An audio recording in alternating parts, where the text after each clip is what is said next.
नमस्कार, आप देख रहे हैं लोकमंच न्यूज और मैं हूं आपके साथ सत्यम गौर। आपको बताते चले कि यूपी के बांदा में किसान अब खाद बीज के लिए तरस रहे हैं। जो डीएपी है वो सरकारी केंद्रों पर नहीं मिल रही है, जिसके कारण किसानों को निजी दुकानों का सहारा लेना पड़ रहा है और निजी दुकानें डीएपी या फिर जो भी खाद बीज हैं उनको जो एमएसपी है उससे अधिक रेट में यहां पर दी जा रही है, यानी कि लूटपाट का खेल जारी है, जिससे किसान बेहद परेशान है। सरकार से गुहार भी लगा रहे हैं कि डीएपी और यूरिया और इसके साथ ही जो दवाइयां हैं वो मुहैया कराई जाएं, जो केंद्र हैं सरकारी केंद्र, लेकिन समय से ये चीजें मुहैया नहीं हो पा रही हैं और कई केंद्र ऐसे हैं जो कि बंद पड़ गए हैं और निजी दुकान वाले जो हैं वो जो रेट है उससे अधिक रेट में किसानों को दवाइयां और इसके साथ ही खाद बीज दे रहे हैं, जिससे कि किसानों को भारी दिक्कतों का सामना करना पड़ रहा है। इसके साथ ही अब कई किसान बिजली के ज्यादा बिल से भी परेशान हैं। जो ट्यूबवेल चल रहे हैं किसानों के खेतों पर, उसमें जो बिजली बिल है वो पहले के मुकाबले अब अधिक आ रहा है, जिससे कि किसानों को भारी दिक्कतों का सामना करना पड़ रहा है। यानी कि खेतों में जो उर्वरक पड़ते हैं, जो दवाइयां पड़ती हैं, उनकी अब लागत ज्यादा हो गई है, लेकिन मुनाफा जो है वो कम कमा पा रहे हैं किसान, जिससे कि खासा किसानों में आक्रोश भी देखने को मिल रहा है। और इसके साथ ही अभी कुछ दिन पहले हुई बरसात के कारण कई जिले ऐसे हैं जहां पर काफी नुकसान भी किसानों का हुआ है और काफी फसल भी नष्ट हुई है, जिससे किसानों को भारी दिक्कतों का सामना भी करना पड़ रहा है। इसके साथ ही पिछले 10 महीने से किसान दिल्ली के अलग अलग बॉर्डरों पर भी बैठे हैं और कृषि कानूनों के खिलाफ प्रदर्शन भी कर रहे हैं और सरकार का विरोध कर रहे हैं। इसके साथ ही लखीमपुर कांड हाल ही में हुआ, उसको लेकर भी किसानों में खासा आक्रोश है। तो आक्रोश लगातार किसानों में देखने को मिल रहा है सरकार को लेकर, और खाद बीज भी समय से किसानों को नहीं मिल पा रही है और आगे 2022 का जो विधानसभा चुनाव है वो बेहद नजदीक है। लेकिन अब देखना ये होगा 2022 के चुनाव में खाद बीज और इन सभी समस्याओं को लेकर कहीं की सरकार को आगे समस्या न उठानी पड़ जाए। उत्तर प्रदेश के बांदा में अन्नदाता खाद की कमी से जूझ रहा है और किसान इस समय ड्राई अमोनियम फास्फेट यानी कि डीएपी जिसकी हम बात कर रहे हैं, इसके लिए कई दिनों से सेंटर के चक्कर काट रहे हैं। वहीं केंद्र सरकार ने देश स्तर कई इंतजाम किए हैं ताकि किसान खाद संकट से ना जूझे, लेकिन अभी तक किसानों को समय से खाद बीज नहीं मिल रही है। उत्तर प्रदेश के बांदा में किसान खाद के लिए परेशान है और खाद केंद्र पर वह पहुंच रहे हैं तो उन्हें डीएपी नहीं मिल पा रही है। इसी पर चर्चा करेंगे। हमारे साथ अलग अलग जिले से हमारे संवाददाता जुड़ गए हैं, सभी का आपसे परिचय करा दें। लखनऊ से हमारे साथ निखिल रस्तोगी जुड़ गए हैं और राजीव हमारे साथ झांसी से जुड़ गए हैं और इसी के साथ राहुल हमारे साथ ललितपुर से जुड़ गए हैं। सबसे पहले निखिल का रुख करेंगे। निखिल, किसान जो है वो अब डीएपी और खाद से परेशान है क्योंकि उसे समय से केंद्रों पर खाद और डीएपी नहीं मिल रही है। निखिल जी, आपको बता दें किसान जी जी तो हम लोग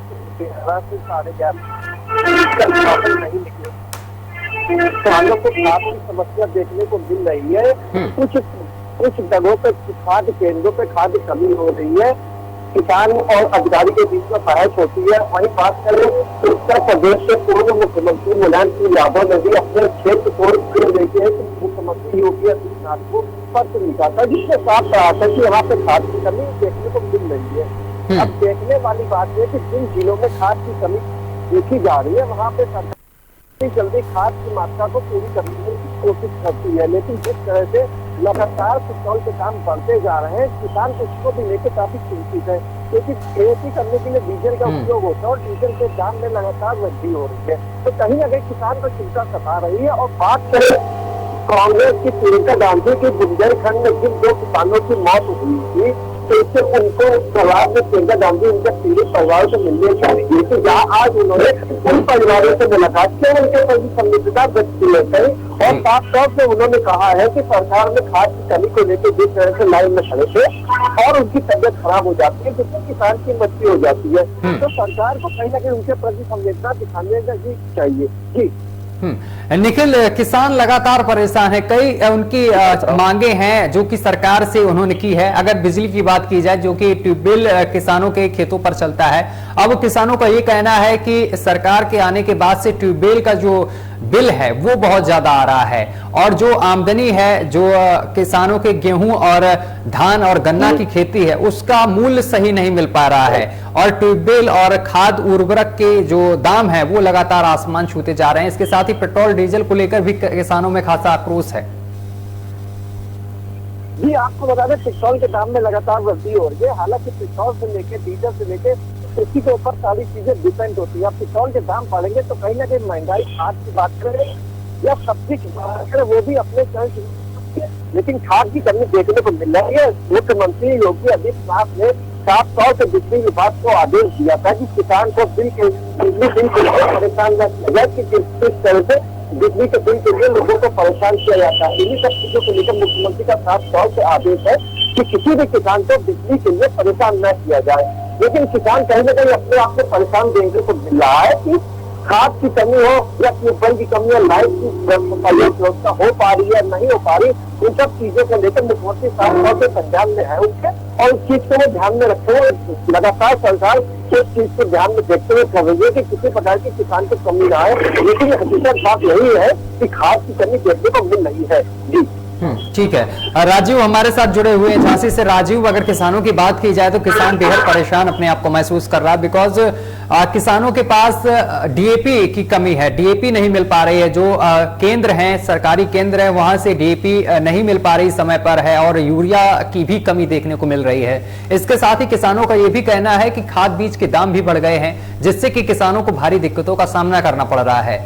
अगर झांसी की बात की जाए तो वहां के किसानों का क्या कुछ कहना है? किसान तो पहले से ही बहुत परेशान है, और यह बात किसी की खुशी नहीं है। और इसके बाद जिस तरीके से खाद ना मिल पाना और खाद के लिए भारी समस्या का जो सामना कर रहा है किसान, तो कहीं ना कहीं इसकी स्थिति बेहद खराब हो रही है। और अभी कुछ 2 दिन पूर्व अभी मऊरानीपुर में किसानों ने इसको खाद की समस्या को लेकर चक्का जाम भी किया था, और जिसमें काफी समझाने बुझाने के बाद किसानों ने चक्का जो जाम लगाया था उसको खोला था। जिसके बाद आज भी स्थिति जस की तक बनी हुई है, जो भी स्थिति है आज भी वैसी ही बनी हुई है। वहाँ पर जो खाद की परेशानियां हैं, आप जो सरकारी समितियां हैं और जहाँ खाद मिल रहा है किसानों को, वहाँ पर बहुत लंबी लंबी लाइनें लगी हुई है। लंबी लाइनों के अलावा कई किसान उसमें कई बार अभी जो खबरें आई थी कि ललितपुर में 4 से 5 किसान इसमें दम तोड़ चुके हैं, 2 किसानों ने आत्महत्या की है, उसके अलावा 1 किसान की वहीं जो लाइन में लगे हुए मौत हुई है। तो इसके बाद भी सरकार बिल्कुल नहीं दिख रही है, और कहीं ना कहीं जो खाद किसानों को मिल रही है वो केवल 1 बोरी 1 किसान को मिल रही है, जबकि इसमें ये तो जो खाद मिल रही है वो कहीं ना कहीं उनके मुंह में हीरा साबित हो रही है। जबकि किसानों को दिन प्रतिदिन जो अब बुवाई का समय है, बिल्कुल लास्ट समय चल रहा है, आलू की बुवाई है, सरसों की भी है, इसके अलावा गेहूं भी है, इसके अलावा मटर भी है, तो कई चीजें जो है अब जो जी। राहुल हमारे साथ जुड़े हुए हैं ललितपुर से। राहुल, आप तक आवाज पहुंच रही है? जी जी राहुल, अगर ललितपुर की बात की जाए तो वहां के किसानों का क्या कुछ कहना है, क्योंकि खाद बीज और डीएपी की ज्यादातर जिलों में यहां पर कमी देखने को मिल रही है। ललितपुर की बात की जाए तो क्या ललितपुर में किसानों को समय से डीएपी मिल रही है? सत्यम जी, मैं आपको बता दूं कि ललितपुर में किसानों के हाल बद से बदतर है। ललितपुर में किसान खड़े खड़े एक किसान की मृत्यु हो गई, जिसको लेकर आज कांग्रेस पार्टी की महासचिव प्रियंका गांधी जी का दौरा था। उन्होंने मृतक किसान के परिवार से मिलकर अपनी संवेदनाएं व्यक्त की और सरकार से डीएपी को ललितपुर में अधिकतम देने के लिए जब पत्रकारों से उन्होंने बात की तो सरकार के लिए उन्होंने ये कहा कि सरकार नाकाम है, बिल्कुल ही नाकाम है, और आने वाले 22 के चुनाव में जनता ने मुंहतोड़ जवाब देगी। जी, क्या लगता है राहुल, जिस तरीके से यहाँ पर जो विपक्षी पार्टियां हैं वो ज्यादा एक्टिव दिखाई दे रही हैं, क्या लगता है किसानों के सहारे 2022 का चुनाव जीतने के यहाँ पर पैतरे अपनाए जा रहे हैं? बिल्कुल, विपक्ष के लिए बना बनाया मौका भी मिल गया कि खाद की किल्लत और भी रोड की दिक्कत, गवर्नमेंट द्वारा जो कार्य अधूरे हैं उनके लिए विपक्ष द्वारा सरकार को नाकाम साबित किया जा रहा है। बिल्कुल।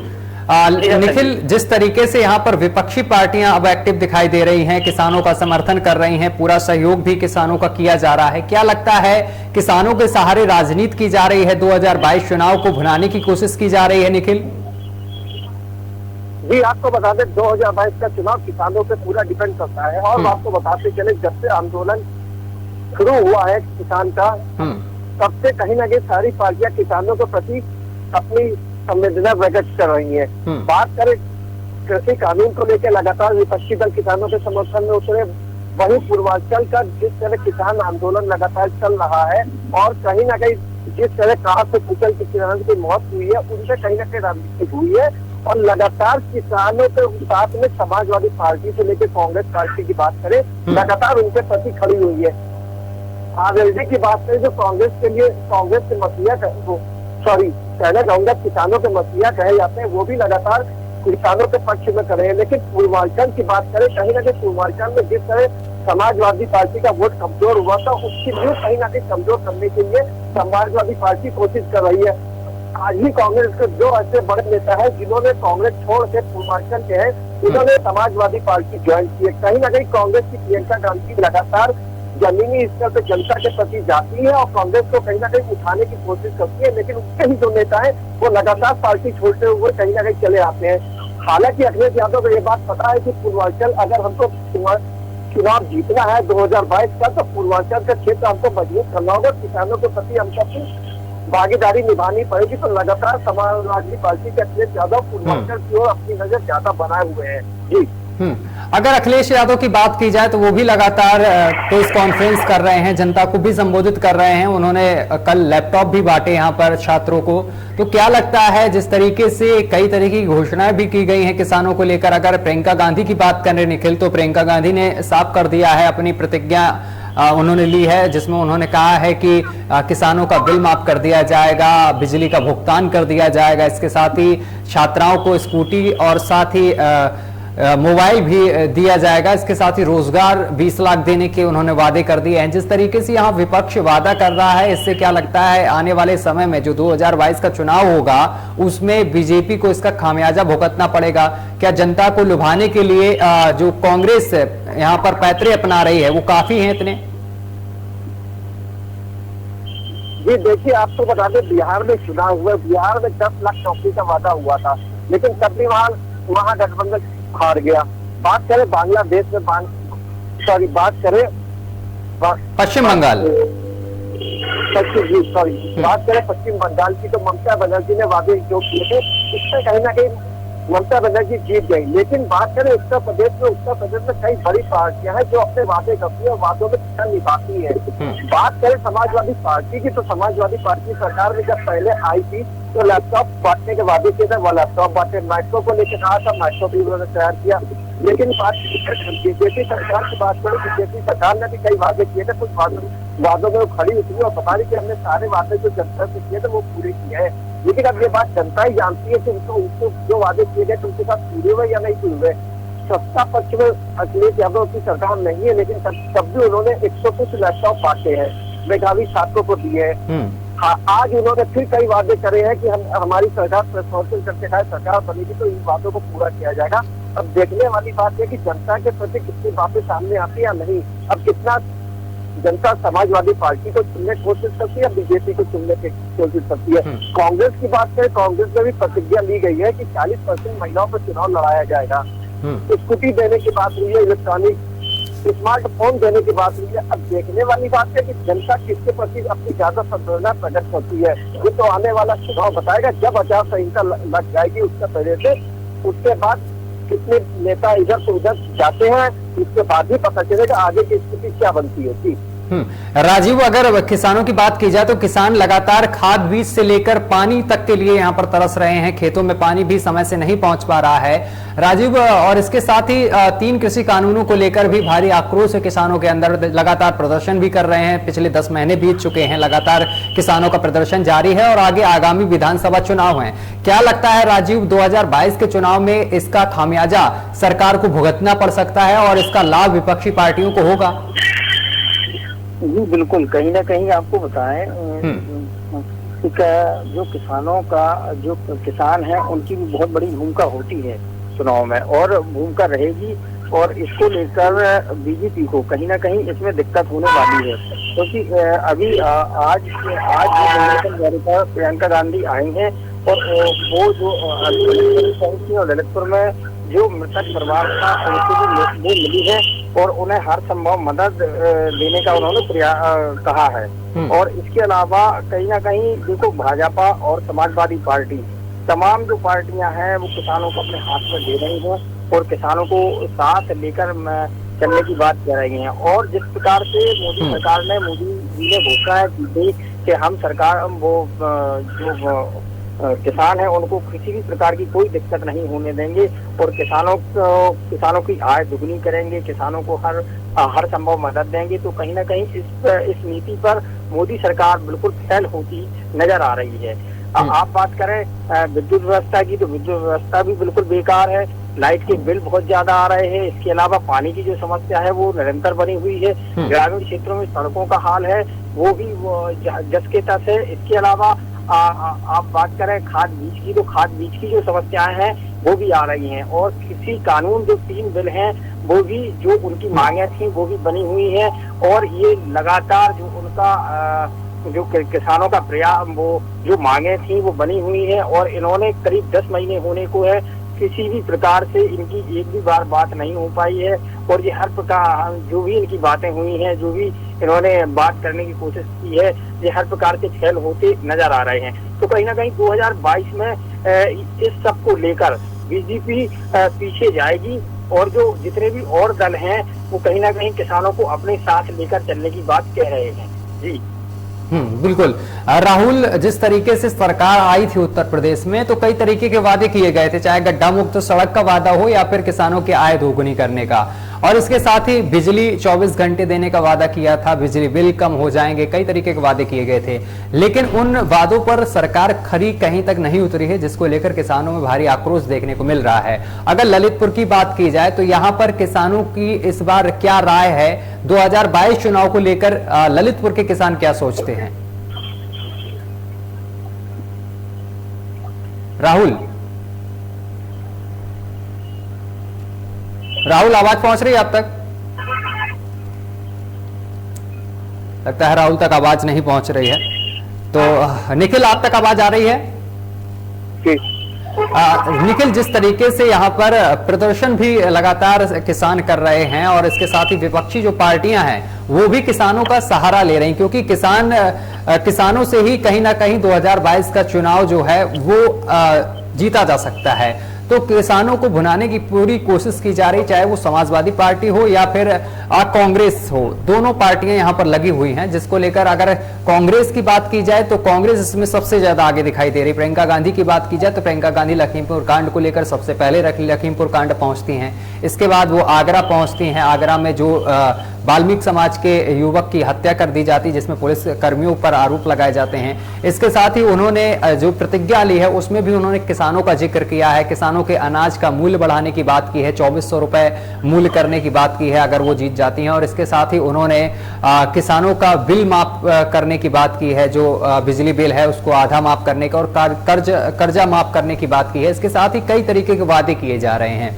क्या लगता है 2022 के चुनाव में जिस तरीके से कांग्रेस यहां पर वादे कर रही है और किसानों को साथ लेकर चल रही है, तो किसान क्या है कि यहां पर कांग्रेस का साथ देंगे?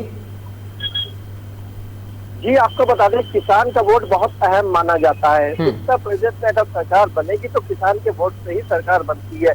लेकिन किसान के 3 कृषि कानून का जो विरोध है वो लगातार कहीं ना कहीं बीजेपी के लिए खास बना हुआ है जी। जब तक 3 कृषि कानून के बिल का निर्णय नहीं निकलता है, बीजेपी सरकार बनाने में कहीं ना कहीं पीछे हट सकती है। कांग्रेस कहीं ना कहीं किसान के आंदोलन को अपने आड़े हाथों लिए है और लगातार मैदान में उतरी हुई है। जमीनी स्तर पर किसान के आंदोलन के प्रति वो खड़ी और मजबूती से खड़ी हुई है। लेकिन समाजवादी पार्टी भी इसी को लेकर कहीं पीछे हटी नहीं, वो भी मैदान में मजबूती से खड़ी हुई है। लेकिन प्रियंका गांधी की बात करें तो वो समाजवादी से 2 कदम आगे चल रही है, लगातार किसानों के बीच जा रही है। लखीमपुर की घटना हो या आगरा की घटना हो, इन सब घटनाओं में प्रियंका गांधी सबसे पहले आगे पहुंची। बीजेपी सरकार ने कहीं ना कहीं उनको रोकने की कोशिश हुई, उनसे कहीं ना कहीं उनका सामना भी हुआ, लेकिन सरकार को कहीं ना कहीं एक कदम पीछे हटना पड़ा और उनको आगे जाने की इजाजत देनी पड़ी। तो जनता के प्रति प्रियंका गांधी के लिए जगह बन रही है, लेकिन चुनाव एक ऐसा मुद्दा होता है कि घर से इंसान वोट करने निकलता है, रास्ते में उसका मन भटक जाता है। अगर मैं सब बीजेपी को दे रहा हूँ तो जाते जाते मन में कहीं ना कहीं उससे कुछ होता है तो वो पार्टी बदल के वोट दे देता है। अब देखने वाली बात है किसके प्रति किसकी ज्यादा संवेदना होती है, वो उसी को वोट देगा। अब किसी को स्कूटी चाहिए होगी तो कांग्रेस को वोट दे देगा, अगर स्मार्टफोन चाहिए होगा तो वो भी कांग्रेस को दे देगा, लेकिन लैपटॉप चाहिए होगा तो समाजवादी पार्टी को वोट दे देगा। अब आने वाले चुनावी वादों में देखना पड़ेगा कि कौन किसको वोट देता है। 300 प्रति यूनिट बिजली मुक्त करने की बात कही है। 300 यूनिट बिजली कम नहीं होती, बहुत ही ज्यादा होती है एक परिवार के लिए। जी, अब आने वाला चुनाव बताएगा कि बिजली फ्री चाहिए या नहीं चाहिए। आम आदमी पार्टी भी मैदान में उतरी है, उसने भी कह रखा है गृह के बिल हो गए, नल के टैक्स हो गए, कई वादे कर रखे हैं। तो आम आदमी पार्टी की बात करें, वो कहीं भी चुनाव लड़ती है, अगर वो वादे करती है तो वादे निभाती है। उसका एक सिद्धांत है, वो चुनाव लड़ने उतरती है तो पेड़ नहीं पूरी जड़ तक साफ कर देती है। दिल्ली में लगातार 3 बार से चुनाव जीत रही है।